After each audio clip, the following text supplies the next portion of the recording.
Welcome to Friday media. ఇప్పుడు తెలంగాణ రాష్ట్రంలో ఒక వార్త హాట్గా నడుస్తుంది. అదేంటంటే బీఆర్ఎస్ పార్టీ బీజేపీలో విలీనం కాబోతుంది అని. దీనికి ప్రధాన కారణాలు ఏం చెప్తున్నారంటే, ఇప్పుడు కవితకు బెయిల్ రాలేదు, ఆవిడ చాలా కాలం నుంచి జైల్లో మొగ్గుతున్నారు. తర్వాత ఈ కాళేశ్వరానికి సంబంధించి తర్వాత ఇంకా చాలా వ్యవహారాలు, అంటే గత 5 ఏళ్ల నుంచి జరిగినటువంటి అవినీతి వ్యవహారాల్లో ఈ ఈడీ కానీ సిబిఐ కానీ ఎంటర్ అయితే మొత్తం కేసీఆర్, కేటీఆర్, ఈ హరీష్ రావు మొత్తం అందరూ జైల్లోకి వెళ్ళి కూర్చోవాల్సిన పరిస్థితి వస్తుంది. కాబట్టి ఈ పరిస్థితులు ఏమి రాకోకుండా మనకి అనవసరంగా ఈ పార్టీని తీసుకెళ్లి బీజేపీలో మెర్జ్ చేసేస్తే మనకి ఎటువంటి ఇబ్బంది ఉండదనే ఉద్దేశంతో దీన్ని మెర్జ్ చేసేస్తున్నారు బీజేపీలు అనే వార్తల్ని విపరీతంగా జరుగుతున్నాయి. దీని మీద ఆర్టీవీలో మా రవిప్రకాష్ గారు ఒక ప్రోగ్రాం కూడా చేయడం జరిగింది. ఇవన్నీ ఢిల్లీ ఎన్నికలు పూర్తయిన తర్వాత వీళ్ళ మెర్జీ కార్యక్రమం అనేది జరుగుద్ది, అంటే బీఆర్ఎస్ వెళ్ళి బీజేపీలు విలీనం అవుద్దని చెప్పి ఆయన చెప్పడం జరిగింది.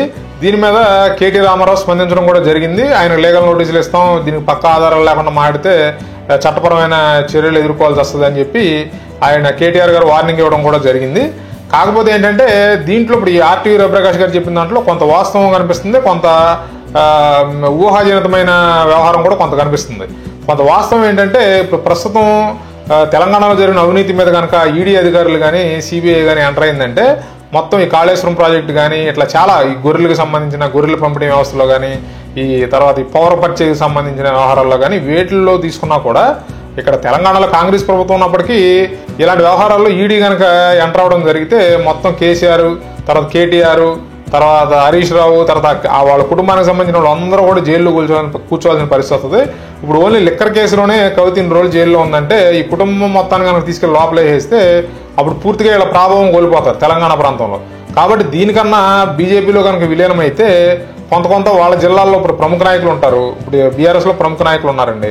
వాళ్ళ జిల్లాల్లో బీజేపీలో విలీనం అయినప్పటికీ కూడా వాళ్ళ నియోజకవర్గాల్లో వాళ్ళకి ప్రముఖ స్థానం ఇస్తారు. కాబట్టి ఆ విధంగా మనం కనీసం లైమ్ లైట్లోనే ఉండొచ్చు. పూర్తిగా ప్రభావం కోల్పోయి కనుమరుగయ్యే ప్రమాదం కూడా ఉంది. కాబట్టి దాని నుంచి తప్పించుకోవడానికి ఈ బీజేపీలో విలీనం చేస్తారని చర్చించుకుంటున్నారు. దీంట్లో కొంత 50-50 ఛాన్సెస్ ఉన్నాయి. అంటే పూర్తిగా దీన్ని మనం ఖచ్చితంగా జరుగుద్ది అని చెప్పలేం, కొంత జరగదు అని కూడా చెప్పలేం. కొంత జరగడానికి కూడా 50% ఛాన్స్ ఉంది, జరగకపోవడానికి కూడా 50% ఛాన్స్ ఉంది. రాబోయే రోజుల్లో ఏం జరుగుద్ది అనేది వేచి చూద్దాం. Please like, share and subscribe Friday media.